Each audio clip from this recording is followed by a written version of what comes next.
Tidak kira. Baik, Bapak Ibu, selamat sore semuanya. Selamat sore. Salam. Salam. Nah, berikut kita akan sama-sama mendengarkan materi dari narasumber kita. Saya akan bacakan dulu ya daftar riwayat hidupnya.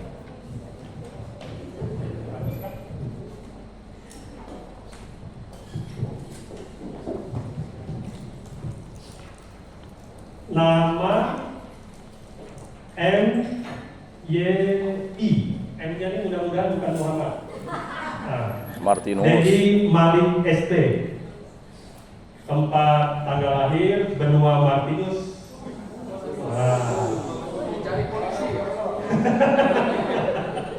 Benua Martinus tanggal 4 bulan 4 81. Pekerjaan komisioner KPID Provinsi Kalimantan Barat.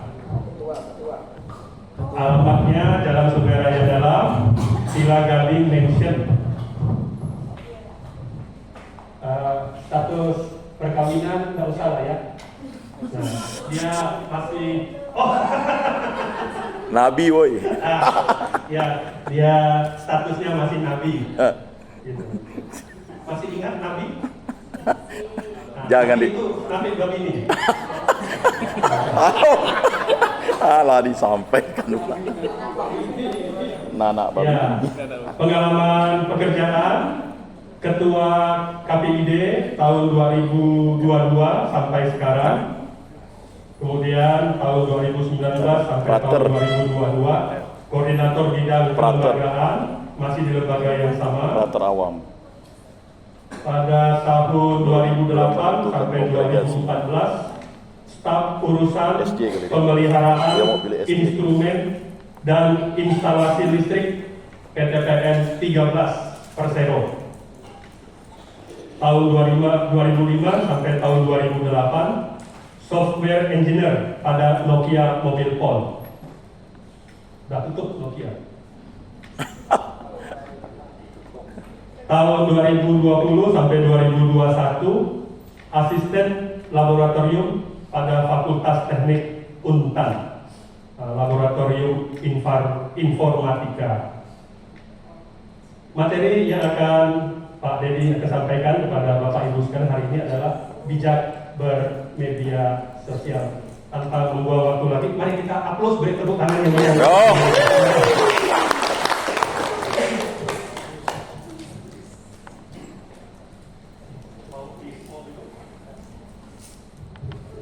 Izin berdiri ya. Oh iya. Shalom. Salam, salve. Terima kasih Pak Edi. Terima kasih Bro NC sekalian, Bapak Ibu sekalian. Saya merasa terhormat diberi kesempatan untuk sharing di sini. Mohon maaf, saya hanya sedikit berbagi, jadi semoga tidak ada yang merasa tidak enak.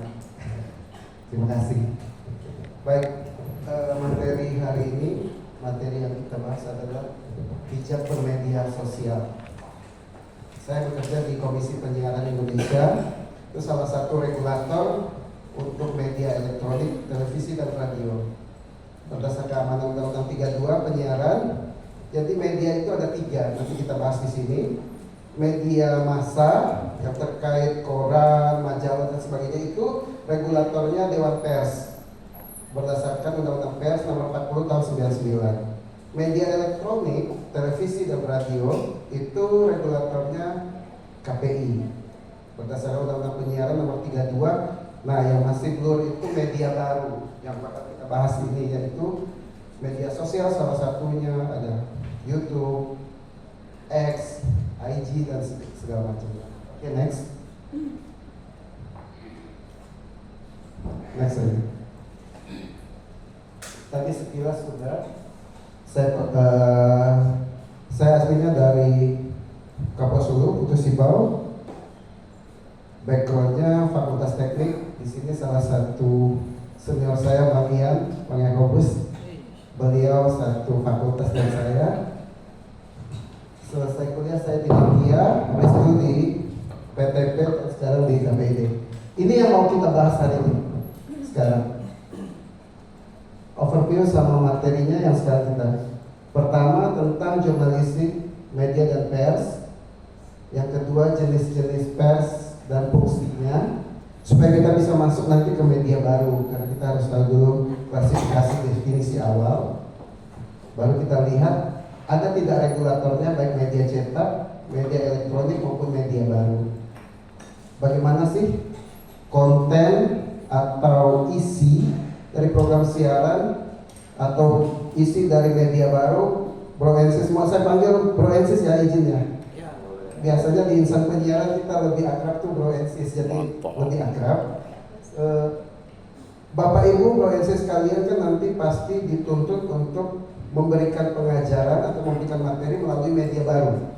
Apakah itu nanti YouTube, IGTV, Facebook, itu kan ada medianya. Nah, supaya bisa memberikan isi atau konten yang berkualitas, kita harus tahu juga aturannya, kan kurang lebih seperti itu ya. Jadi bagaimana sih konten sehat dan berkualitas itu, apa-apa saja sih yang substansi sama indikator yang harus kita ketahui, itu nanti kita sharing. Baru nanti ada guidance atau petunjuk, karena di sini baru ada dua regulator, media cetak dan media elektronik. Jadi yang kita bahas sekilas, yang pekerjaan saya sekarang yaitu media elektronik, guidance-nya sama berlaku untuk semua media. P3 SPS ini pedoman perilaku penyiaran. P3 ini untuk lembaganya atau untuk institusinya. SPS-nya itu standar program siaran untuk kontennya. Nah, nanti kita lihat itu salah satunya yang dilarang sara, eksploitasi, macam-macam nanti kita lihat ya. Pengawasannya bagaimana? Pengaduannya bagaimana? Dan setelah kita tahu regulasi dasar dan konsep dasarnya, kita akan nanti lebih detail melihat anatomi dari hoax. Bro Ensis pasti tahu hoax atau berita bohong seperti apa sih? Nanti ada sekitar 7, mulai dari kita lihat penetrasi dari literasi digital yang ada di Indonesia. Apa itu hoax? Mengapa orang mudah percaya? Modus, kategorinya, sampai bagaimana memverifikasi informasi. Nah, di penghujung nanti kita baru fokus di bagaimana bermedia sosial dan membuat konten yang berkualitas dan sehat. Terakhir nanti kita coba studi kasus, berdiskusi dan boleh sharing. Mungkin ada Bro Ensis yang punya pengalaman baik yang bagus, artinya membuat konten, maupun pengalaman yang kurang enak misalnya terkait dengan penyalahgunaan media baru. Nah, di situ ada studi kasus, baru diskusi tanya jawab. Next.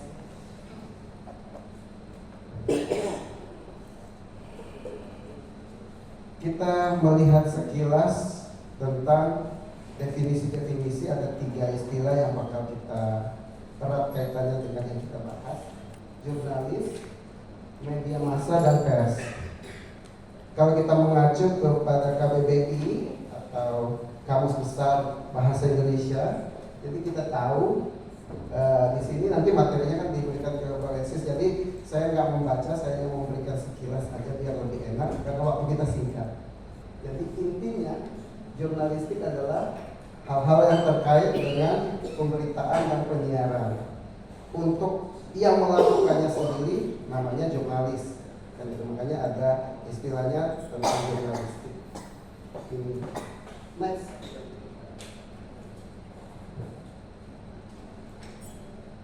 Media. Nah, terkait dengan media.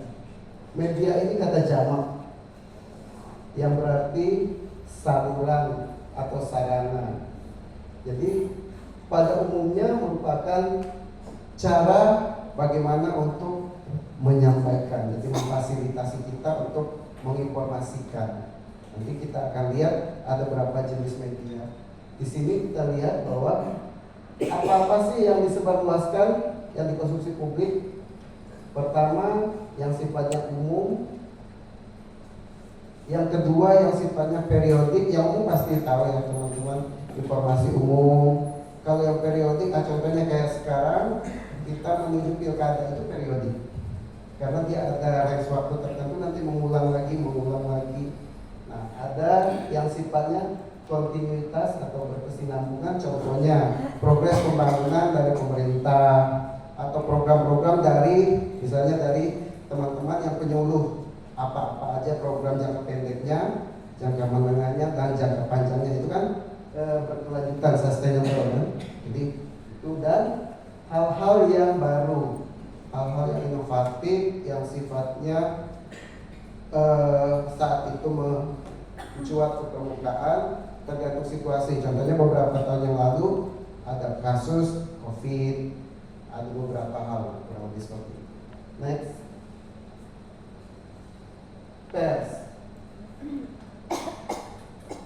Kalau secara definisi singkatnya, pers itu lebih mengarah ke idiomnya pasti mengarah ke percetakan.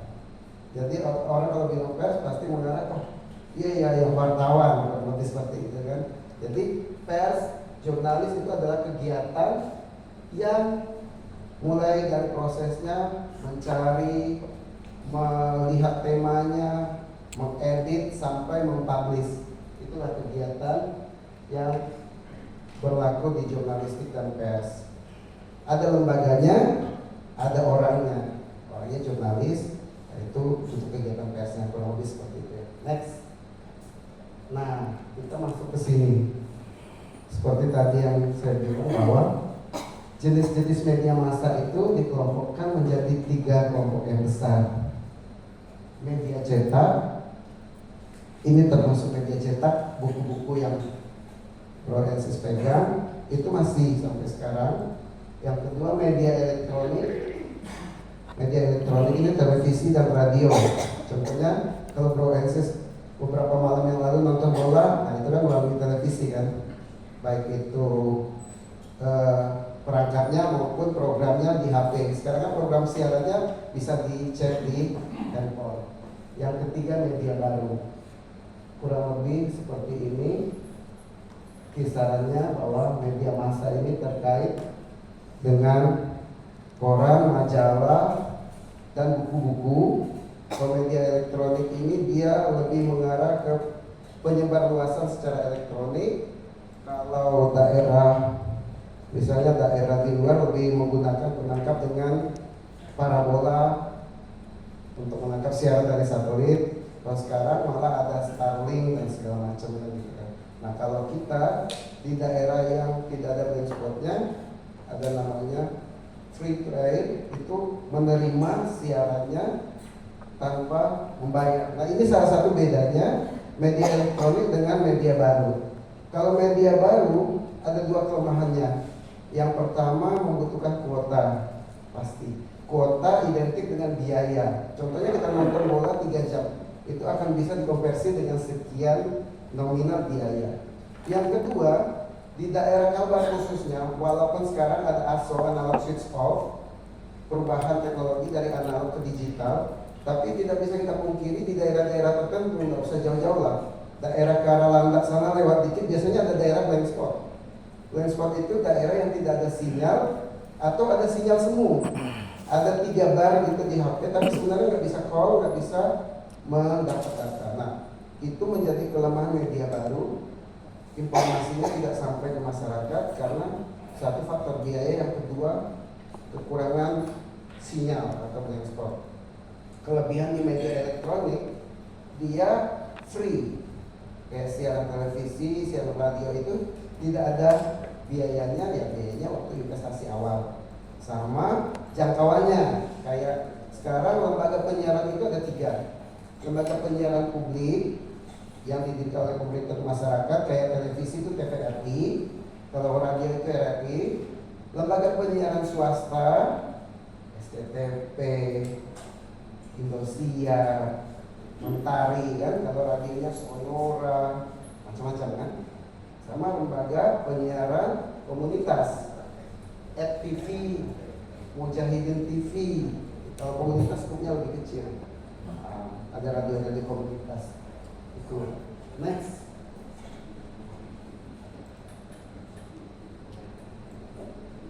Berdasarkan Undang-Undang Pers, Undang-Undang Nomor 40 Tahun 99, fungsi jurnalistik atau fungsi pers itu secara umum diklasifikasikan menjadi 4 hal yang utama. Pertama, media informasi, artinya memberikan informasi tentunya yang sehat, yang mengedukasi, dan yang mencerdaskan. Yang kedua, pendidikan.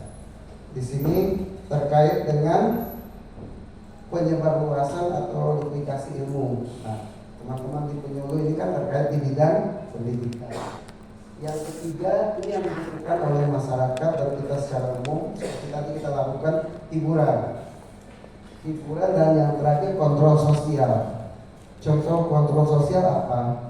Misalnya beberapa waktu yang lalu sebenarnya ada isu bahwa media baru atau media sosial itu dibuat regulasi, dibuat undang-undang, tapi direvisi melalui revisi undang-undang penyiaran. Pilihannya kan 3. Satu, direvisi undang-undang yang sudah ada, undang-undang penyiaran dan undang-undang pers. Yang kedua, dibuat undang-undang baru, artinya regulatornya baru. Nah, kemarin baru dibuat wacana undang-undang penyiaran yang direvisi mendapat penolakan, bahkan salah satunya dari jurnalis sendiri, dari Dewan Pers, karena ada pasal-pasal yang kontradiktif yang merugikan pihak-pihak tertentu. Nah, itu biasanya setiap ada isu yang berkembang dibahas di forum luas, di forum masyarakat, nanti akan dibahas lagi di media, nanti itu akan berdampak ke pihak-pihak yang berwenang. Nah, itulah fungsi kontrol sosialnya. Artinya nanti teman-teman provinsi sekalian pun saat membuat konten itu berdampak, bisa berdampak positif, bisa berdampak negatif tergantung dari kontennya. Makanya sebelum membuat konten nanti kita belajar sedikit tentang regulasi sama substansi apa sih yang boleh kita isi dalam konten kita. Cuma ada kelemahan. Saya sering mengungkapkan itu di teman-teman lembaga penyiaran. Kenapa media baru lebih digandrungi, lebih diminati? Media utama, arus utama mainstream tidak diminati, bahkan kurang. Kira-kira ada yang jawab nggak? Kenapa? Kalau cari informasi kan pasti lihat TikTok, lihat IG, ya kan? Kira-kira ada yang bisa jawab nggak? Kenapa? Satu, lebih mudah diakses. Yang kedua, proses editingnya nggak lama. Karena setiap kita asal punya akun, kita bisa upload kapan aja. Tapi punya kelemahan, jaminan dari kualitas dan sehatnya isinya jadi tidak terkontrol. Nah, kalau media arus utama itu ada prosesnya, mulai dari jurnalis, wartawannya, meja editor, pimpinan redaksi, ada QC namanya quality control, baru di publish. Itu pun setelah di publish kami masih kontrol dari KPI dan Dewan Pers, sehingga kelemahannya adalah satu, lambat. Yang kedua dan yang ketiga ini yang fatal, kreativitas dan inovasinya kadang-kadang kurang. Coba kalau media baru kan menarik, kenapa? Dia suka lihat tren yang menarik, yang diminati. Nah, ini tantangan untuk teman-teman nanti. Kalau buat konten, mungkin konten proensis berkualitas, mungkin konten proensis sehat, tapi tidak menarik, tidak akan jadi hal yang dicari. Jadi dua kata kuncinya inovasi sama kreativitas. Kreativitas itu artinya yang sudah ada diolah menjadi multi guna, menambah nilai tambah, itu value.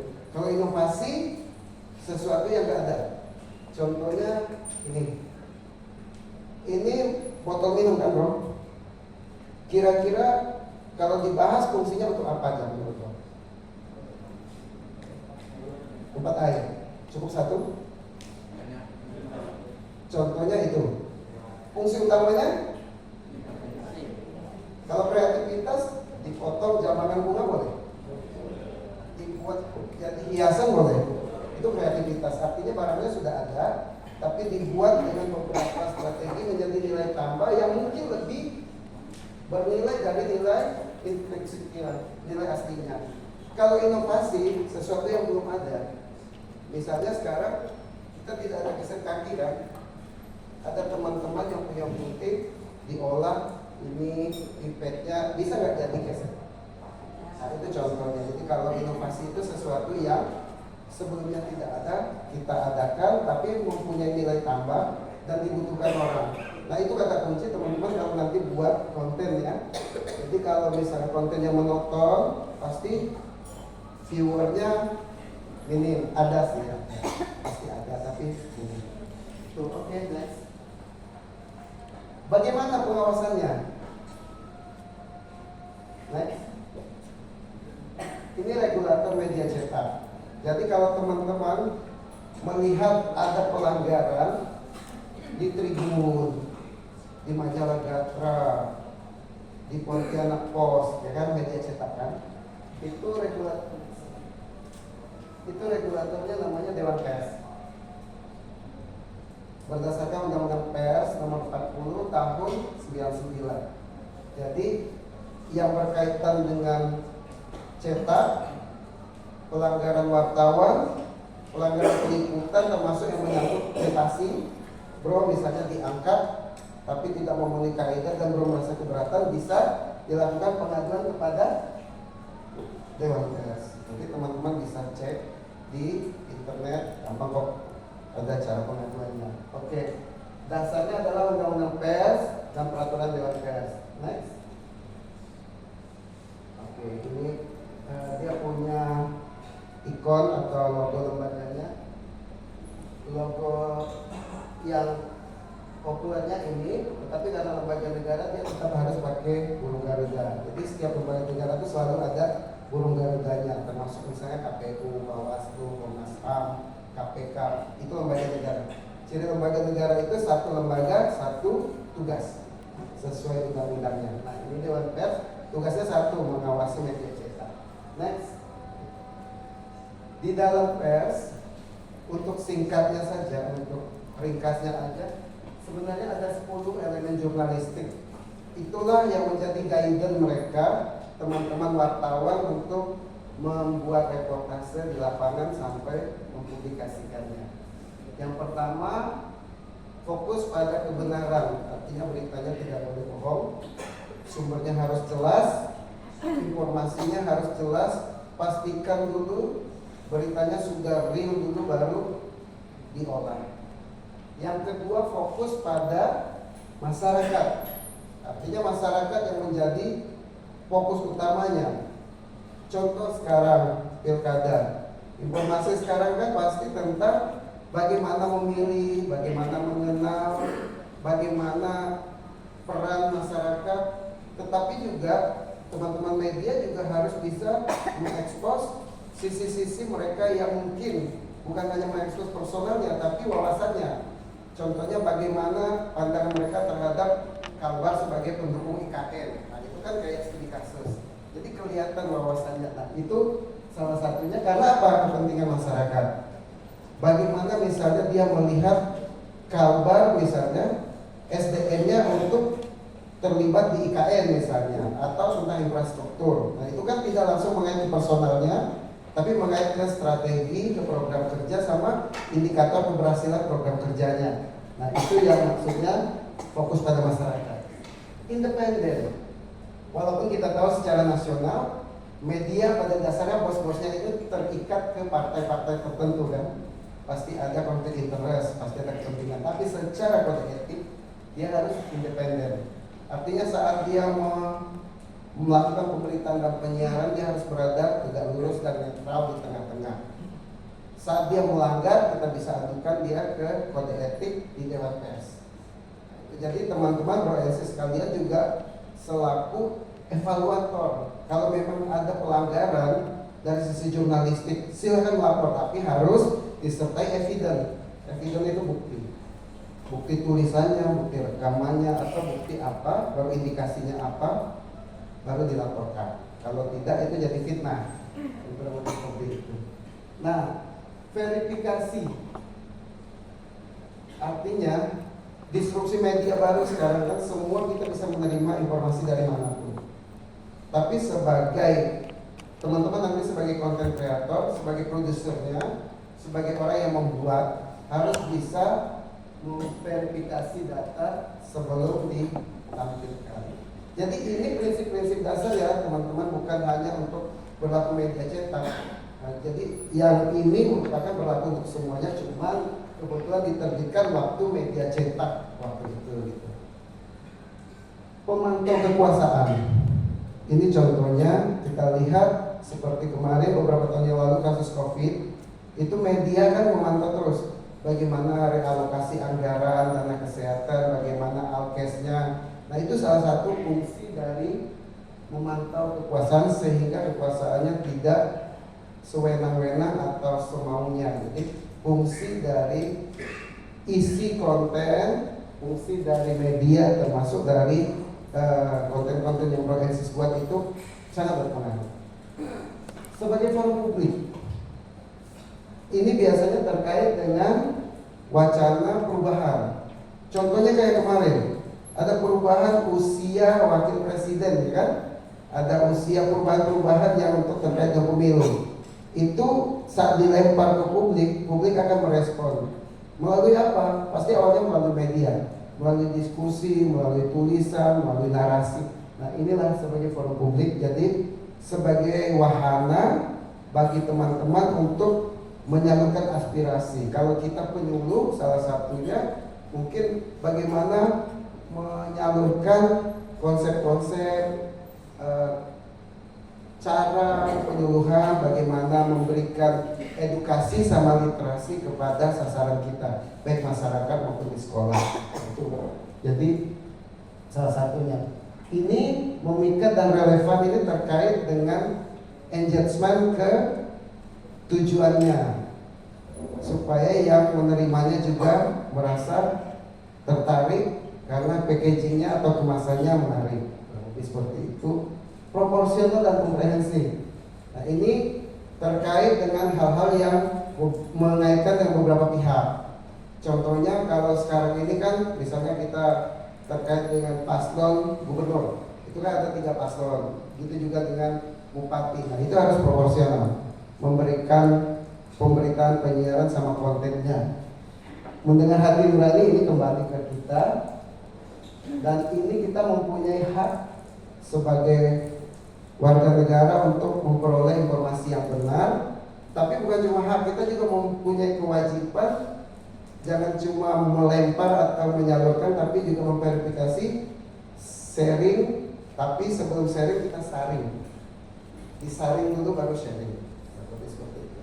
Next, regulasi media elektronik itu dasarnya Undang-Undang Penyiaran dan regulatornya KPI, Komisi Penyiaran Indonesia. Jadi fungsinya berbeda, sedikit berbeda dengan lembaga sensor LSF, lembaga sensor film. Kalau lembaga sensor film itu saat di-create, saat dibuat filmnya disensor dulu.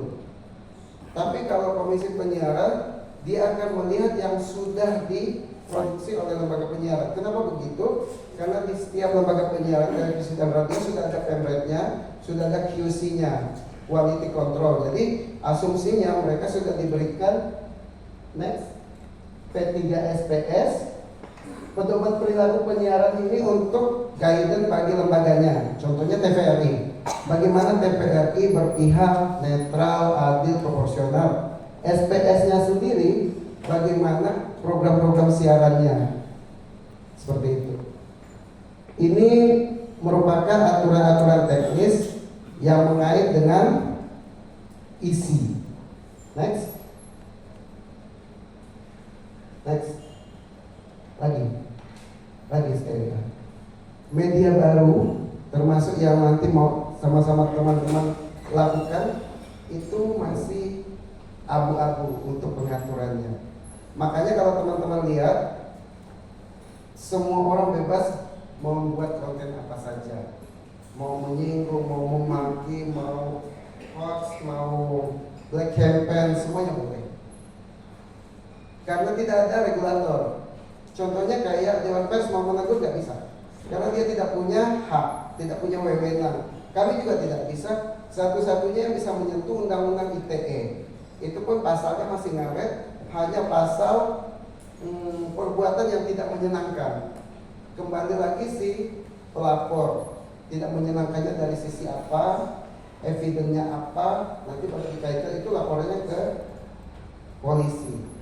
Tetapi itu masih undang-undangnya belum clear, artinya masih banyak pasal-pasal ngaret, orang masih bisa ngeles. Makanya sekarang yang jadi wacana adalah, nanti kita studi kasusnya, Saya minta teman-teman tanggapannya terkait dengan konvergensi media. Perlukah undang-undangnya? Bagaimana sikap masyarakat? Studi kasus mungkin hal-hal yang sekarang terjadi di masyarakat. Apa dampaknya ke masyarakat dengan adanya medsos ini, seperti itu. Nah, ini yang masih abu-abu. Cuman memang next ada sedikit guidance dari kebijakan media baru. Pertama memang kebebasan, karena setiap orang sekarang pun bisa buat akun. Satu orang bisa buat akun banyak boleh, sepanjang dia mengerti cara buat akunnya ya. Asas anti sensor, artinya preventif ini sebelum dipublish. Artinya pencegahan, harusnya sebelum dipublish sudah ada kayak QC-nya, QC internal, quality control-nya. Sensor represif ini setelah selesai, setelah dipublish itu kurang lebih kayak kita itu evaluasi kurang lebih seperti itu. Berguna tidak ya konten yang saya buat? Kira-kira punya nilai tambah atau malah nilai minus? Mengedukasi, meliterasi, atau malah membuat kredit, membuat gaduh, kurang lebih seperti itu. Nah, asas pembatasan kepemilikan ownership ini sekarang sudah tipis. Karena apa? Karena media baru itu tidak perlu modal yang besar, benar kan? Membuat podcast modal satu HP, satu tripod, satu mixer, satu mic, satu laptop saya bisa misalnya, atau satu CPU cukup. Asal ngerti editing video audionya, nanti begitu udah mulai bergerak baru diperbaiki instrumennya, kurang lebih seperti itu. Nah, sehingga kalau dulu mendirikan lembaga penyiaran, perizinan dan lain-lain itu butuh modal juga, ada namanya EWCS, evaluasi uji coba dulu. Nah, kalau sekarang relatif sangat mudah. Cuman itu juga akhirnya kadang-kadang perlindungan profesi sama penghargaan terhadap privasi jadi rentan. Nah, ini yang tantangan bagi kita nanti konten kreator, bagaimana mengedukasi masyarakat, mengedukasi juga siswa atau sasaran penyuluhan kita.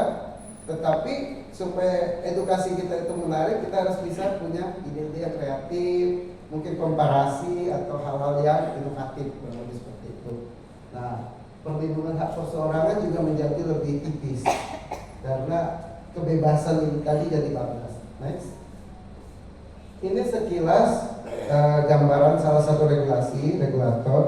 Kalau KPU tugasnya menetapkan standar program siaran SPS, menetapkan P3 yang aturan tadi itu, P3 SPS, mengawasi keduanya dan melakukan koordinasi ke masyarakat. Jadi pengawasan itu semua sama. Media cetak, media elektronik maupun media baru, pengawasan itu dua. Pengawasan internal melalui lembaga yang mengawasi, eksternalnya itu kepada masyarakat, kepada kita. Jadi kita bisa untuk mengawasi, bisa melaporkan, dan bisa juga memberikan usulan atau saran sebaiknya bagaimana. Next. Terus sampai selesai. Iya. Ini fungsi-fungsi konten atau program siaran yang kita buat nanti harusnya setidaknya memenuhi 6 unsur ini. Pertama, informasi yang layak dan benar. Kenapa layak dan benar? Karena banyak juga informasi yang menyesatkan. Ada juga informasi yang memang berbasis pada kepentingan, baik itu personal maupun kelompok. Benar. Nah, benar inilah nanti kita bahas lebih dalam di hoax. Ternyata lebih banyak berseliweran kabar-kabar yang bohong, kan gitu. Pendidikan, membentuk karakter bangsa. Nah, salah satu juga di tugas kita sebagai penyuluh di sini. Jadi melawan berita negatif dengan berita positif, melawan informasi-informasi yang tidak berkualitas dengan meng-create konten yang berkualitas, tetapi juga tidak mengurangi daya tariknya, tidak mengurangi kemasannya yang menarik sesuai dengan kebutuhan saat itu. Hiburan, kontrol sosial, ekonomi, dan mengangkat kearifan lokal. Ini contoh. Saya mau sedikit sharing ke teman-teman. SSJ atau Stasiun Sistem Jaringan televisi yang basisnya di Jakarta, di nasional. Saat mereka melakukan penyiaran di daerah Kalbar, mereka akan membuat konten lokal. Makanya ada program siaran kabar. Tetapi ada kelemahan, karena SDM-nya bukan SDM lokal, dia tidak bisa mengangkat kearifan lokal secara penuh, secara utuh. Dia akan punya keterbatasan. Paling dia punya mengangkat berdasarkan googling kan. SDM-nya bisa orang Jakarta. Paling dia ngangkat ya Kalbar, Sungai Kapuas terpanjang, ada Melayu dari Cina dan sebagainya. Nah, bandingkan kalau SDM-nya SDM lokal, Mandau aja bisa berapa episode dia buat. Mungkin dari seninya, mungkin dari filosofinya, mungkin dari bahannya, itu udah berapa seri. Itu baru Mandau.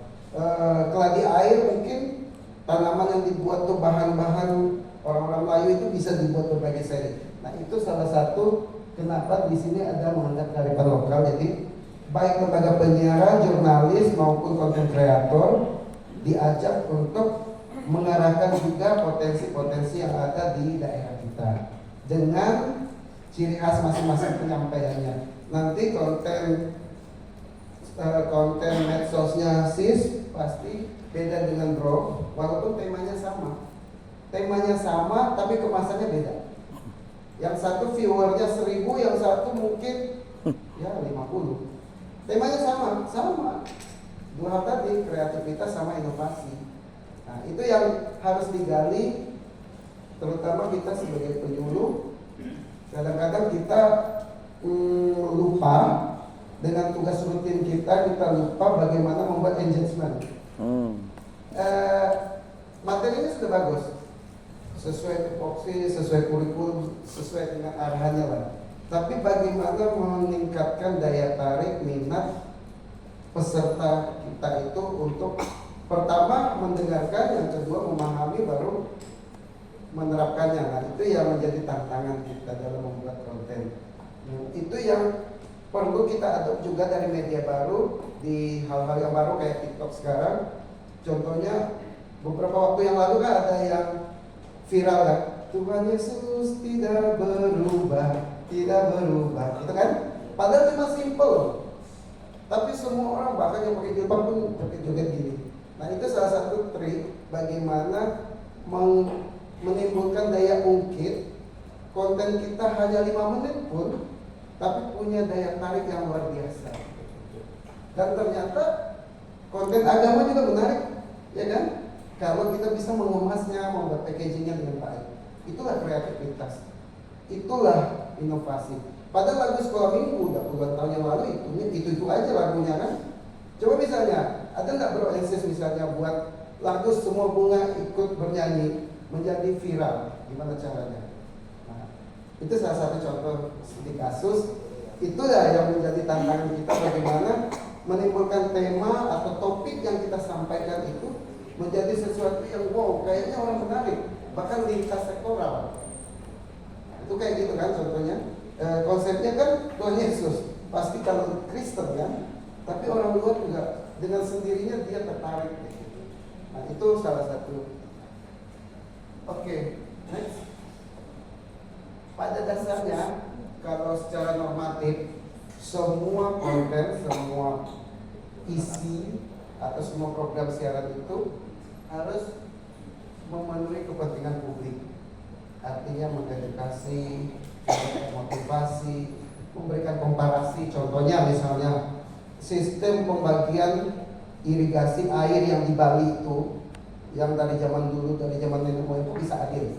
Nah itu kalau dimasukkan ke dalam media akan menjadi informasi yang baru mungkin bagi teman-teman yang di daerah Kalimantan, sehingga itu menjadi motivasi dan bisa diterapkan. Sebaliknya juga mungkin cara-cara tradisional yang punya nilai baik di daerah Kalimantan, kalau kita bisa mengemasnya dengan baik, itu akan memotivasi atau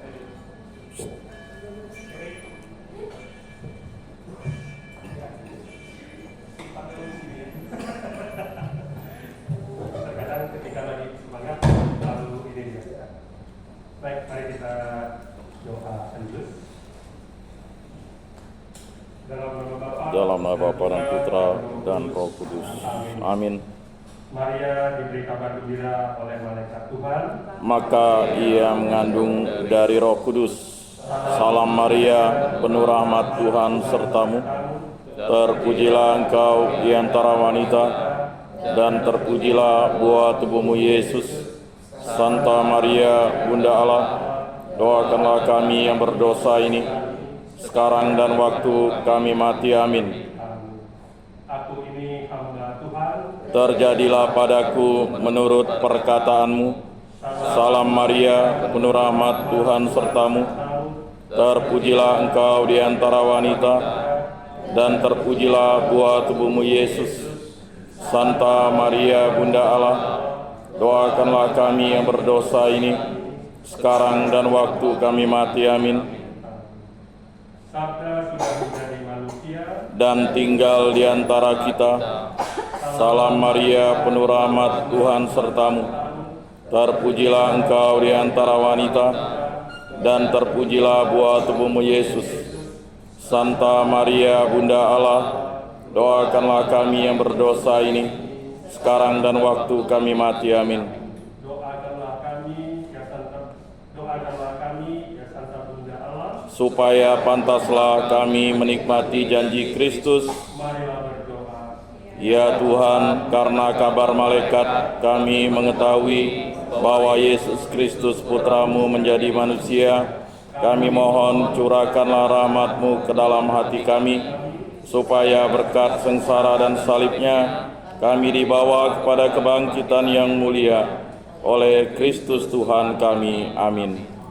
Kemuliaan kepada Bapa dan Putra dan Roh Kudus. Seperti pada permulaan, sekarang, selalu, dan sepanjang segala abad. Amin. Terpujilah nama Tuhan Yesus, Bunda Maria, dan Santo Yosef. Sekarang dan selama-lamanya. Dalam nama Bapa dan Putra dan Roh Kudus. Oke, kita lanjut lagi ya. Terima kasih Pak Edi. Next. Jam 7. Tidak ada break-break ya? Boleh kalau kita sepakatnya ya. Ini masih yang normatif, nanti kalau masuk ke hoax lebih asik. Ini substansi yang diatur. Mundur. Kalau P3 SPS kalau dirigidkan kayak undang-undang terlalu rigid kan. Tapi secara singkat ada beberapa hal yang diringkas di dalamnya. Pertama, penghormatan terhadap nilai agama, kesukuan, ras, dan antar golongan. Jadi dia menghargai, bukan memecah belah. Sesuai dengan nilai dan norma kesopanan dan kesusilaan. Di sini etika yang berlaku yang semua masyarakat akui secara bersama. Ya, kesopanan, kesantunan. Jadi seperti eksploitasi itu kan dengan sendirinya tidak masuk di dalamnya, seperti itu. Nah, perlindungan terhadap ini maksudnya isi dari konten kita ya. Perlindungan terhadap anak. Karena banyak juga termasuk, nah kami masuk gugus tugas di pemilu ini. KPU, Bawaslu sebagai penyelenggara, KPI sama Dewan Pers sebagai regulator, media cetak, media elektronik. Kalau pelanggaran di pesertanya itu Bawaslu. Kalau pelanggaran di debat publik, pelanggaran di iklan, pelanggaran di kampanye itu di kami. Jadi teman-teman boleh mengadukan nanti. Nah, kadang-kadang di pilkada yang lalu ada salah satu mengeksploitasi anak. Padahal anak nggak boleh. Dan anak bukan pemilih kan. Saat pemilu kan nggak boleh. Kenapa disertakan? Di sini ada perlindungan terhadap pemuda dan remaja. Ini contohnya bully, perundungan, kan banyak masih terjadi. Nah, itu kalau teman-teman dari lembaga KPPAD, Komisi Perlindungan Perempuan dan Anak, itu sering sharing ke kami. Waduh, masih terutama di Kalbar masih berat. Kekerasan masih, bahkan dalam rumah tangga, perkosaan, bahkan ayah tiri menggali anaknya gitu, bullying sampai meninggal ya. Nah itu, dan orang atau kelompok masyarakat tertentu, contohnya disabilitas. Jadi tidak boleh ada penghinaan atau body shaming atau apa seperti itu. Di dalam penyiarannya atau dalam ini terkait ke media elektronik, kalau media cetak nggak perlu, harus ada klasifikasi. Klasifikasi itu ada P pra, A itu anak, L itu remaja, D itu dewasa, S itu semua umur. Artinya kalau dewasa dia harusnya jam 10 ke atas malam kurang lebih seperti itu. Contohnya iklan rokok, konsultasi seksual atau tentang hubungan suami istri dan segala macam itu ada aturannya. Nah, termasuk adegan-adegan yang kekerasan itu ada waktu-waktu tertentu. Pelarangan dan pembatasan. Nah, ini tadi yang saya bilang barusan. Adegan seks, adegan kekerasan, penyalahgunaan rokok. Jadi rokok juga ada aturannya. Saat di penyiar dia harus tidur, ada harus iklannya juga ada waktu tertentu. Dan pelarangan mistik, horor dan supernatural. Ini kadang-kadang kan bisa mengubah paradigma masyarakat. Kalau terlalu banyak dijejali yang mistik, akhirnya nggak rasional, kayak gitu, harus proporsional. Pemberian sanksinya tergantung kesalahan. Ada yang hanya ditegur klarifikasi, ada yang di pemberhentian durasi waktu, bahkan ada yang dicabut izinnya. Tapi sejauh ini yang dicabut belum ada. Cuma kalau yang diberhentikan, di stop sudah ada. Next, ini salah satu kalau pengaduannya. Bro and sis sekalian, kalau terkait nanti ada pelanggaran di televisi atau radio, baik itu pilkada maupun ada yang terkait misalnya eksploitasi, kekerasan dan segala macam, bisa diadukan dengan multi platform. Ada WA, ada Twitter, IG, Facebook, email. Ini websitenya, bisa di scan barcode, bisa juga datang secara langsung. Hal yang sama dengan Dewan Pers. Sebenarnya kalau Dewan Pers pun sama, tinggal diketik di Dewan Pers. Nanti akan muncul apa-apa aja. Nah, secara umum kalau bro and sis sekalian mau melakukan pengaduan, pertama harus ada nama pengadu, tapi aman. Sesuai amanah undang-undang, siapapun yang mengadukan dilindungi dan tidak dipublish. Tetap dibutuhkan karena berdasarkan verifikasi data supaya sumbernya jelas. Kalau tidak ada pengadunya, itu surat kaleng. Ada nama acaranya atau nama program atau nama kontennya, dan ada nama lembaganya atau siapa konten kreatornya. Baru jam dan tanggal acaranya, baru isian aduannya. Dia menyalahi apa menurut kita? Misalnya menampilkan kekerasan atau memicu sara atau mengadu domba atau menghina, kayak gitu kan. Baru terakhir ada evidennya. Foto bisa, screenshot bisa, kalau suara kayak radio rekaman. Karena di Dewan Pers maupun di KPI mereka punya server, kami punya server. Nanti aduan itu akan dikonfirm dengan servernya, makanya dibuat pola sesuai format ini sehingga mudah melacaknya. Karena lembaga penyiaran, teman-teman ketahui, Kalbar ini 73 totalnya. Jadi banyak sekali. Televisi banyak, radio banyak, totalnya 73. Nah, ini sekilas. Oke, next. Oke, kita masuk ke anatomi hoax. Kategori, alasan, modusnya bagaimana, dampaknya dan cara verifikasinya bagaimana. Hoax tahu ya teman-teman ya, berita bohong, tapi menjadi sekarang kan menjadi disrupsi ya. Hampir semua topik, hampir semua tema ada berita bohongnya. Apapun itu. Next. Berdasarkan KBBI, hoax itu berita yang tidak bersumber atau berita bohong, tapi dibuat dan dikemas menjadi benar yang akan nanti menjadi pembenaran publik. Nah, ini hati-hati juga karena sumbernya bisa siapa saja, termasuk bro and sis juga bisa punya potensi jadi sumber hoax kalau melakukan konten yang tanpa disaring langsung di-share. Kurang lebih seperti itu. Ciri-cirinya apa? Mengakibatkan kecemasan, kebencian dan permusuhan. Sumbernya tidak jelas, mulut ke mulut, di-sharing, nanti di-forward. Isi pemberitaannya cenderung ada kecenderungan menyudutkan, diskreditkan salah satu pihak. Jadi dari cirinya sebenarnya diketahui. seringkali bermuatan fanatisme atau ideologi. Judulnya itu provokatif. Rata-rata yang gampang ditangkap oleh masyarakat kan berita-berita yang fantastis kan. Ada gempa di sana menyebabkan 1000 rumah yang ambruk misalnya kan.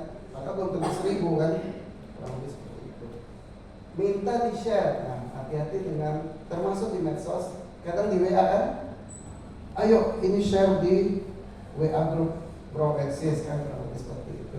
Nah, kalau kita kurang bijak, kita bisa menjadi salah satu pelaku penyebarluasan hoax. Hati-hati, kadang-kadang justru orang-orang terdidik yang tanpa sengaja justru dia menyebarkan. Orang-orang yang disebarkannya melihat bukan beritanya, tapi siapa yang menyebarkan. Jadi kebohongan yang dilakukan berulang-ulang akan menjadi suatu kebenaran menurut masyarakat setempat, kurang lebih seperti itu. Manipulasi data, foto, dan keterangannya. Next. Nah, kita tahu Jakob Utama, tahu kan, Francis? Siapa mas? Ya, wartawan, tapi sudah berpulang ya. Pada 9 September 2020. Kalau kita lihat dari tanggal lahirnya, dia usianya 89 tahun sampai dia meninggal. Kalah kenal kan? Sekarang masih hidup, bahkan mau ikut pelantikan Prabowo segala macamnya.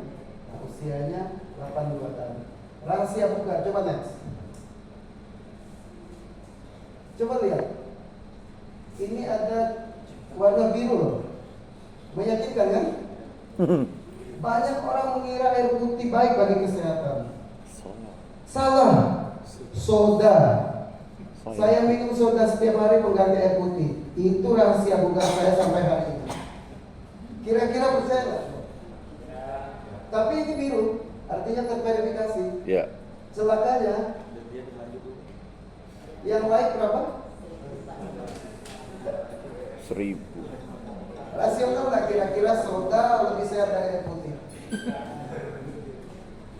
Itulah hoax. Kenapa? Nah, ini namanya manipulasi. Centang biru. Jadi saya bisa memanipulasi Pak Edi.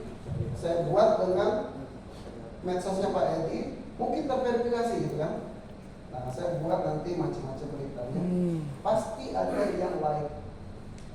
Artinya apa? Tingkat penetrasi literasi digital kita, tanda kutip, kurang. Tidak semua ya, tidak semua. Saya yakin di ruangan ini sudah baik. Buktinya semua udah aktif dengan HP-nya, dengan medsosnya pasti macam-macam dengan berbagai akun gitu kan. Next.